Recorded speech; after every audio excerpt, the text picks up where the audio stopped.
محمد وعلى آله وأصحابه أجمعين أما بعد أعوذ بالله من الشيطان الرجيم بسم الله الرحمن الرحيم وأن المساجد لله فلا تدعوا مع الله أحدا وقال النبي صلى الله عليه وسلم سيكون في آخر الزمان قوم يكون حديثهم في مساجدهم ليس لله فيهم حاجة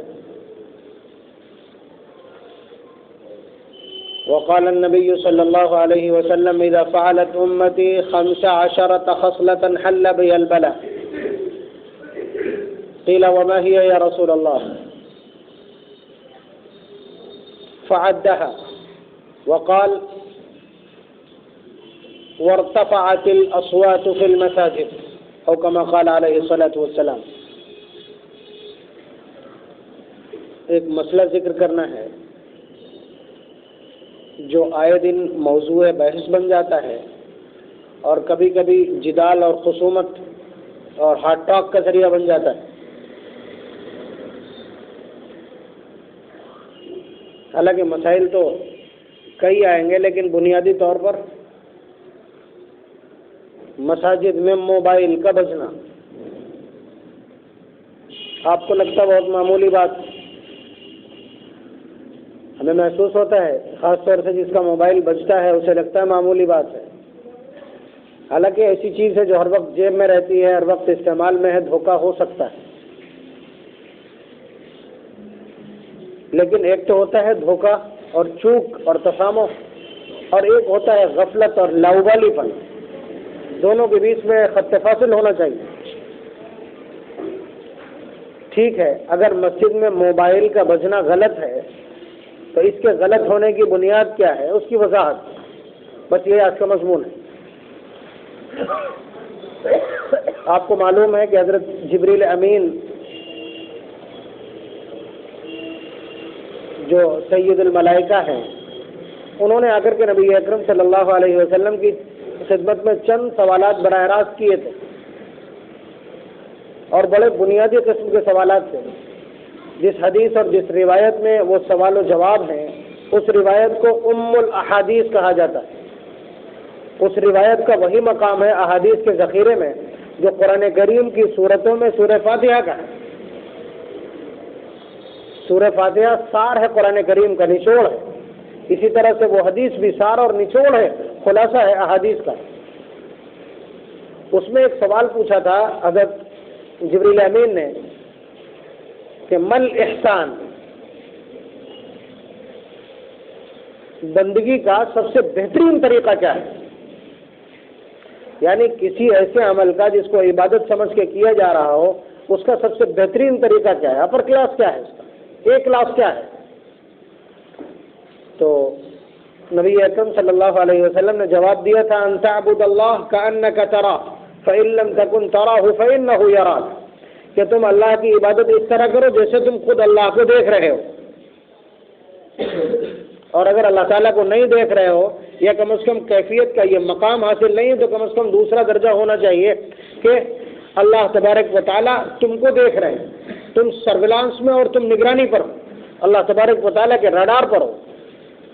آپ بتلائیے یہ دو کیفیتیں جس شخص کو حاصل ہوں گی تو امید یہ ہے کہ اس کی توجہ بھٹک نہیں سکتی، اور صرف یہی چاہتے ہیں۔ نبی اکرم صلی اللہ علیہ وسلم کے جواب کا حاصل یہی، جبریل امین کے سوال کا حاصل یہی، اور اس جواب کے اندر جو مقتضا اور جو مطالبہ ہے، یہ شریعت جو کچھ چاہتی ہے، یہ شریعت کا جو ریکوائرمنٹ ہے وہ یہی ہے کہ بندہ پوری طرح اللہ تبارک و تعالیٰ کی طرف متوجہ ہو، اور اس کے لیے مختلف قسم کے پیرائے جناب محمد الرسول اللہ صلی اللہ علیہ وسلم نے اختیار کیے۔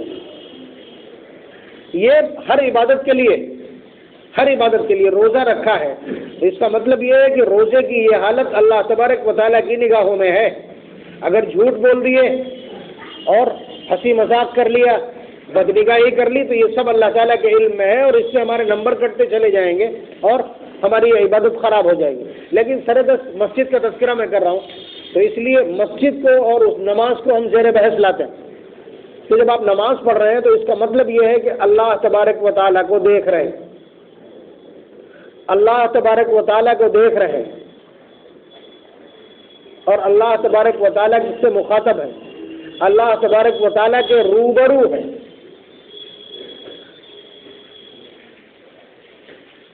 یہ تصور ضروری ہے، اور جب یہ تصور ہو تو آپ جان سکتے ہیں نماز کیسی ہوگی۔ نماز کیسی ہوگی؟ اگر استاد سامنے ہو پڑھنے کا طریقہ بدل جاتا ہے، اگر ہیڈ آف دا ڈپارٹمنٹ سامنے دیکھ رہا ہو تو کام کرنے کی شیلی بدل جاتی،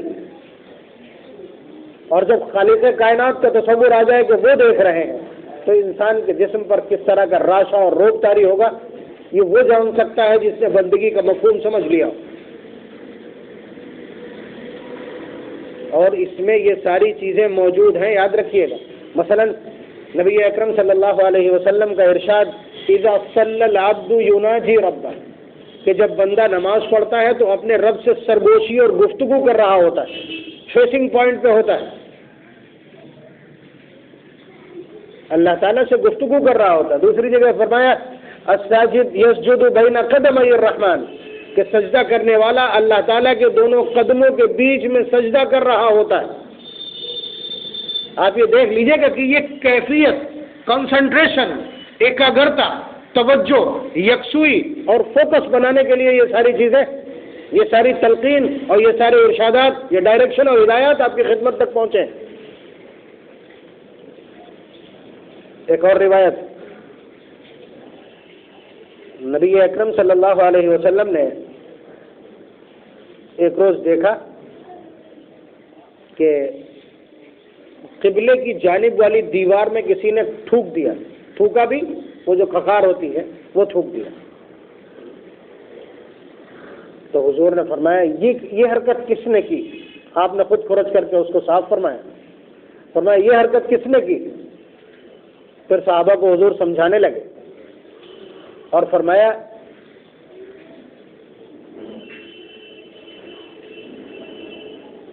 کہ اللہ تبارک و تعالیٰ کا سامنا ہوتا ہے، یعنی اللہ تبارک و تعالیٰ کے تم لوگ روبرو ہوتے ہو نماز کی حالت میں، اور کیا کوئی ایسی ہمت کر سکتا ہے کہ کوئی شخص اس کے سامنے گفتگو کر رہا ہو اور وہ اس کے منہ پہ تھوک دے؟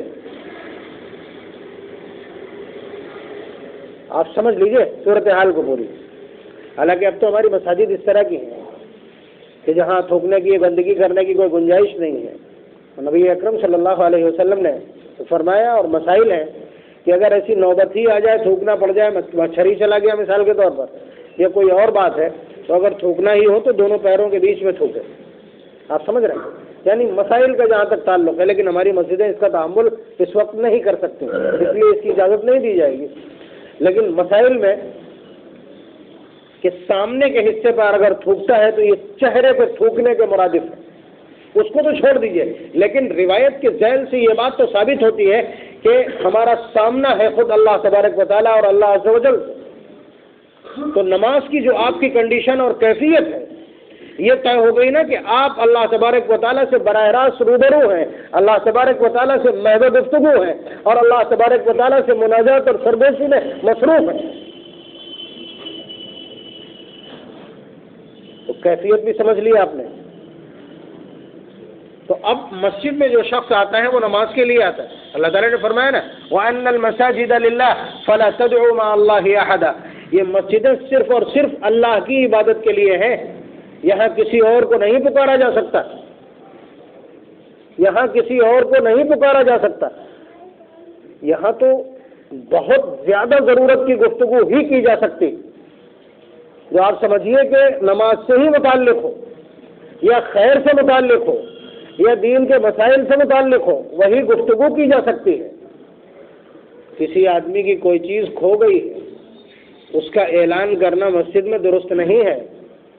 اور صرف اتنا ہی نہیں ہے، یہ کتنا سخت معاملہ ہے آپ دیکھیے، میں عرض کر رہا ہوں اس لیے کہ نبی اکرم صلی اللہ علیہ وسلم رحمت للعالمین ہے، جتنی بھی گنجائش ممکن ہے وہ حضور کی گفتگو اور کلام میں اور آپ کے بتلائے ہوئے پروٹوکول یا کوڈ آف کنڈکٹر اور ضابطے میں موجود ہوتی ہے۔ حضور نے فرمایا کہ اگر تم کسی کو دیکھو کہ وہ مسجد میں اپنی کھوئی ہوئی چیز کا اعلان کر رہا ہے تو جواب میں تم کو کیا کہنا ہے معلوم ہے؟ لا رادہ اللہ الیک، خدا کرے وہ تیری چیز تجھے نہ ملے۔ بد دعا کی تلقین حضور کرتے نہیں ہیں، لیکن ایک شخص جو مسجد کی بے حرمتی اور مسجد کا مس یوز کر رہا ہے، غلط استعمال کر رہا ہے، تو اس کے لیے بد دعا کے یہ کلمات جواب میں کہنے۔ آپ نے دیکھا ہوگا بہت ساری مساجد سے اس طرح کے اعلانات ہوتے ہیں، تو آپ سن لیجیے، مسئلہ روایت ہے، باب فضائل المساجد مشکات کی روایت، لا رادہ اللہ الیک، اگر کوئی شخص اس طرح کا اعلان کرتا ہے کھوئی ہوئی چیز کا تو اس کے جواب میں آپ کو یہ کہنا ہے۔ تو آپ سمجھ رہے ہیں نا، یہ بات میں اس لیے عرض کر رہا ہوں کہ جو لوگ مسجد میں نماز پڑھنے آئے ان کی اپنی کیفیت کیا ہونا چاہیے، مسجد کا ماحول کیسا ہونا چاہیے۔ تو آپ نے سمجھ لیا کہ مسجد عبادت کی جگہ ہے، اور عبادت کتنا زبردست معاملہ ہے اللہ اور بندے کے بیچ کا، اور اس کو ڈسٹرب کرنا کتنا بڑا جرم ہوگا، یہ آپ خود سے سمجھ لیجئے۔ بندے کو اللہ تبارک و تعالیٰ سے منقطع کر دینا، بندے کو اللہ تبارک و تعالیٰ سے دور کر دینا، اس کی توجہ کو اللہ تبارک و تعالیٰ سے اس کے رابطے کو منقطع کر دینا، یہ دھرتی کا سب سے بڑا جرم۔ جس طرح سب سے بڑی عبادت اور سب سے بڑی تبلیغ اور سب سے بڑی دین اور انسانیت کی خدمت یہ ہے کہ بھٹکی ہوئی انسانیت کو اللہ تعالیٰ سے ملا دیا جائے، تو ظاہر سی بات ہے اس کا اپوننٹ اتنا ہی سنگین ہوگا، اس کا مقابل اور اس کا مفہوم مخالف اتنا ہی زیادہ مشکل ہوگا کہ اللہ تعالیٰ سے کسی بندے کی توجہ کو کاٹ دیا جائے۔ اب آپ دیکھیے مسائل کو، اور کچھ مسائل آپ کو معلوم ہے کہ نمازی کے آگے سے گزرنا جائز نہیں ہے۔ کیوں؟ کیا نمازی کا ہم نے چھین لیا؟ نمازی کا ہم نے کیا بگاڑ دیا؟ اور نمازی کے کون سے ہم نے کپڑے گندے کر دیے؟ یا نمازی کا کون سا مصلی ہم نے چھین لیا؟ آخر کیوں گناہ؟ پیچھے سن لیا نا آپ نے سب کچھ، کہ جب آپ اس کے قریب سے نکلیں گے، ابھی آپ نے سنی روایت ایک کہ اللہ تبارک و تعالیٰ اور بندہ روبرو ہوتے ہیں، آپ بیچ میں آگے خلل پڑ گیا کہ نہیں؟ اور کوئی بھی بندہ اتنا سا خلل برداشت نہیں کرتا، اللہ اور بندے کے بیچ آ جانا یہ دھرتی کا بدترین قسم کا جرم، تو اسی لیے منع ہے۔ اور کتنا بڑا جرم ہے، نبی اکرم صلی اللہ علیہ وسلم کے دو ارشادات صحیح احادیث سے آپ کی خدمت میں۔ ایک روایت میں حضور نے فرمایا کہ اگر تم کو نمازی کے آگے سے نکلنے کا جرم پتہ چل جائے، اس کی سزا پتہ چل جائے، تو تم نمازی کے آگے سے نہ نکلو، چاہے تمہیں 40 سال انتظار کرنا پڑ جائے۔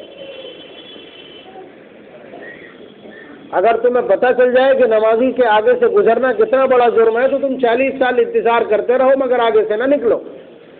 کوئی 40 سال تک نیت نہیں باندھے رہے گا، لیکن نبی اکرم صلی اللہ علیہ وسلم اس جرم کی جو امپورٹینس ہے، اس جرم کی جو اہمیت ہے اور اس غلطی کی جو شناعت اور قباحت ہے اس کو ذکر کرنا چاہتے ہیں۔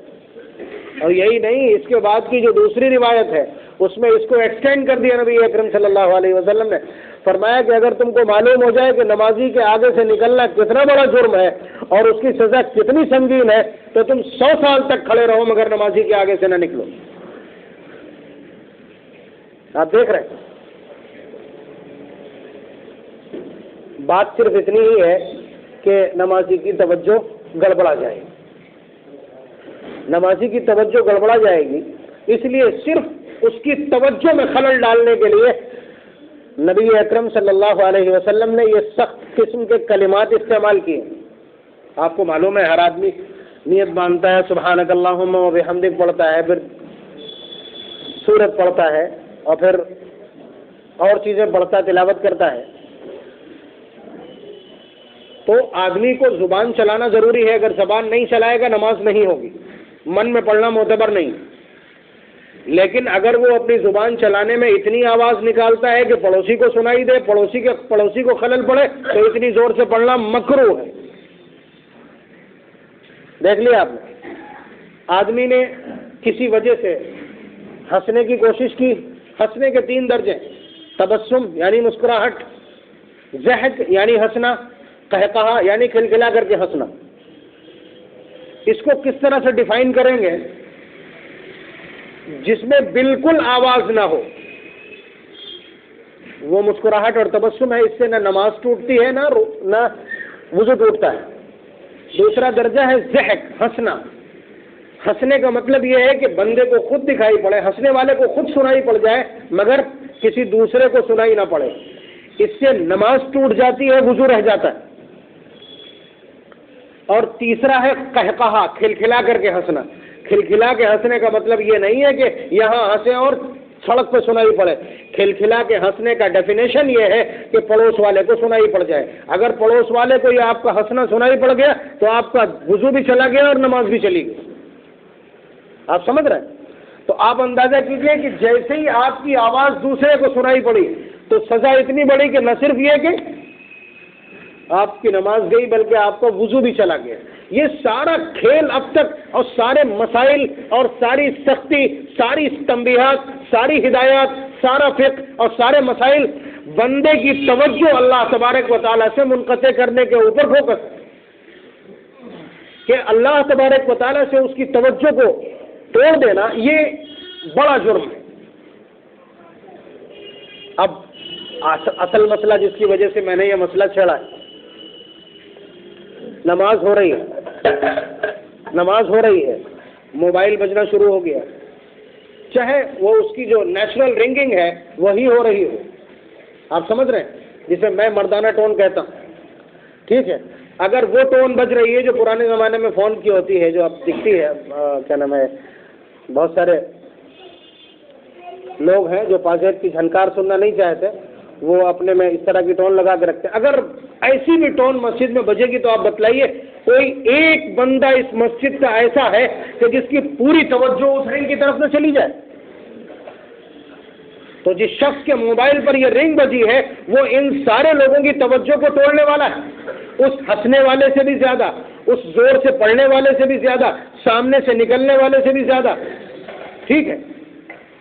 تو ہر شخص سے زیادہ اس سے پیچھے جو مسائل آپ نے سنے ان میں اتنی شناعت اور اتنی سختی نہیں، مگر جرم دیکھ رہے ہیں آپ. صرف سامنے سے نکلنے والے کو کھڑا کر دیا کٹگرے میں کہ 100 سال تک انتظار کرو مگر آگے سے مت نکلنا. تو آپ اندازہ کیجئے کہ اگر رنگ بجتی ہے تو پوری مسجد کی توجہ ادھر ہی ہو جائے گی. اور سلام پھیرنے کے بعد سب سے پہلا کام کیا ہوگا؟ جلدی سے سلام پھیر کر کے سارے لوگ ادھر ہی دیکھنے لگیں گے جدھر سے آواز آئی. یہی ہوتا کہ نہیں؟ یہ اس بات کی دلیل ہے کہ آپ کی پوری توجہ ہی نہیں بلکہ اب تک کا پورا ڈیوریشن آپ کا ادھر ہی لگا رہا ہے، اللہ تعالیٰ کی طرف نہیں. یہ کس کے کھاتے میں جائے گا؟ میں یہ مسائل اس لیے عرض کر رہا ہوں، دھوکہ ممکن ہے، ہو سکتا ہے، لیکن توجہ اس درجے کی ہونا چاہیے اس موبائل کا سوئچ آف کرنے کے حوالے سے. بہت سے لوگ ایسے ہیں کہ وائبریشن لگا تو وائبریشن ہے، لیکن دیکھا یہ کہ کسی دوست کا فون ہے، صاحب لگا لیا، وہیں ہلو ہلو کرنا شروع ہو گئے. یہ تو اور زیادہ توجہ کو خراب کرنے والی چیز ہے. مسئلہ بیان کر دینا بہت آسان تھا، لیکن اس کا پورا پریپیش، پورا پس منظر آپ کی خدمت میں ذکر کیا تو شناعت آپ کی سمجھ میں آ جائے گی. ہمارے پاس اتنا پاور نہیں بچا، اتنی ہمت نہیں بچی ہے کہ ہم یہ کہہ دیں کہ بھائی موبائل بند کر لیا کریں. ٹھیک ہے؟ اس لیے کہ چند کوڑی کا ملازم ہو گئے ائمہ، تو ان کی اتنی ہمت نہیں، ان کے پاس اتنا پاور نہیں کہ وہ منع کر دیں. لیکن میں مسائل ذکر کیے دے رہا ہوں، اپنے طور پر خیال رکھیں. اور خدا نخواستہ کسی کی گمراہی سر سے اوپر چلی گئی ہے اور کسی کی ضلالت اور بدبختی 7ویں آسمان پہ پہنچ گئی ہے اور گانا اس نے کالا ٹون میں لگا رکھا اور وہ بجنے لگا، اس سے برا دن مسجدوں کے لیے اور کیا ہو سکتا ہے؟ اس سے برا دن ان مسجدوں کے لیے اور کیا ہوگا کہ مسجد میں عبادت کے اوقات میں وہ گانے بجنے لگے کہ جن کے بارے میں نبی اکرم صلی اللہ علیہ وسلم کے دو ٹوک الفاظ ہیں، بعثت بکسر المزامیر، کہ اللہ نے گانے بجانے کا سامان توڑنے کے لیے مجھے بھیجا. روایت کے دوسرے الفاظ کے ترجمہ بعثت بمحق المزامیر، کہ اللہ نے مجھے گانے بجانے کا سامان مٹانے کے لیے بھیجا. ایک جگہ توڑنے کے لیے، ایک جگہ فرمایا مٹانے کے لیے. یہ جب ہے جب کہ آپ کے یہ ساز شادی بیاہ میں بج رہے ہوں، مسجد میں آ کر کے جہاں بندہ اپنے پروردگار سے روبرو ہونے جا رہا ہے، اپنے پروردگار سے مناجات اور سرگوشی کرنے جا رہا ہے، اور اللہ تبارک و تعالیٰ کے ریڈار پر اور سرویلانس پر ہے، ایسے وقت میں اس کو مسجد میں گانا سنا دیا جائے، یہ تو شیطان کا باپ ہو جانا، شیطان ہو جانا ہی نہیں۔ آپ کہیں گے لگا ہے تو کیا کریں؟ بھائی جو لوگ مسجد میں آتے ہیں کم از کم ان کی یہ گانوں کا سننا یہ فواہش میں آتا ہے، یہ فواہش میں ہے، فحش کام ہے، گندا کام، سیکسول ڈس آرڈر۔ اور جو نماز ہے، نماز کا اللہ تبارک و تعالیٰ نے یہ اثر بیان کیا، یہ نتیجہ بیان کیا، فرمایا ان الصلاۃ تنہی عن الفحشاء والمنکر، کہ نماز کی خصوصیت یہ ہے کہ وہ سارے فحش کاموں سے اور سارے ناجائز کاموں سے روک دیتی۔ اگر آپ کے موبائل کے اوپر کالر ٹون میں گانا لگا ہے، اس کا مطلب یہ ہے کہ یہ نماز آپ کے حلق سے نیچے نہیں اتری۔ بہت صاف بات یہ، مطلب نماز کا پڑھنے والا اپنے موبائل میں اس طرح کی گندگی لگائے ہو، اس کو سوچا نہیں جا سکتا۔ اسی لیے میں نے دونوں ٹونز کو الگ کیا ہے کہ وہ جو نیچرل قسم کی رنگنگ ٹونز ہیں وہ اگر لگی ہیں تو اس میں بھی توجہ میں خلل پڑتا ہے، لیکن اگر گانا بج جائے خدا نخواستہ تو آپ مجھے بتلا دو کہ سلام پھیرنے تک کوئی بھی بندہ واپس نماز میں نہیں آ سکتا۔ آپ سوچ کر کے بتائیے، میں تو بول رہا ہوں، ٹھیک ہے؟ آپ یہ بتلا دیجئے کہ اگر جماعت کی حالت میں کسی کا موبائل بجنے لگے اور گانا بج رہا ہو تو امام صاحب سے لے کر کے آخری پنکتی میں کھڑا ہوا، آخری صف میں کھڑا ہوا شخص دوبارہ سے نماز میں اپنی کنسنٹریشن نہیں بنا سکتا، اپنی توجہ قائم نہیں کر سکتا۔ آپ بتلائیے، پیچھے جو مسائل میں ذکر کر کے آیا ہوں ان سب کو سامنے رکھ کر کے آپ بتائیے کہ یہ کس کیٹیگری کا جرم؟ تو پہلی بات تو یہ ہے کہ اس سلسلے میں خاص احتیاط برتی جائے۔ میری گزارش اتنی سی ہے۔ اس کے علاوہ یہ کہ اگر نماز کی حالت میں ہوتا یہ ہے وائبریٹ دین رنگنگ، یہ ایک آپشن ہوتا ہے نا اس میں کہ پہلے تو یہ وائبریٹ کرے گا، کمپن آئے گا اس میں، اور پھر اس کے بعد میں ایک لمحے کے بعد میں گھنٹی شروع ہوگی۔ تو جیسے ہی وائبریشن شروع ہو فوراً آپ کا ایک ہاتھ جیب میں پہنچ جائے اور اس کے بعد کوئی سا بھی دبا دیں، ورنہ جتنی دیر میں آپ کا ہاتھ وہاں جائے گا اتنی دیر میں آپ کا پورا مائنڈ سیٹ بتا دے گا کہ لال والا سوئچ کہاں پہ۔ اور اب تو لال والا سوئچ تلاشی نہیں کرنا، وہ سائڈ میں لگا ہوتا ہے کان کے پاس، اسے دبا دینا تو بند ہو جائے گا۔ یہ کام پہلی فرصت میں کر لیا کریں، ٹھیک ہے؟ اس سلسلے میں بھی چند باتیں صرف۔ اصل میں نماز کی حالت میں دونوں ہاتھوں کی اپنی اپنی پوزیشن ہے، ہر ٹائم آپ جانتے ہیں۔ تشہد میں کہاں رہیں گے، نیت باندھیں گے تو کہاں رہیں گے، سجدے میں کہاں رہیں گے، رکوع میں کہاں رہیں گے، یہ دو ہاتھ ہیں، ان کی اپنی اپنی پوزیشنس ہیں۔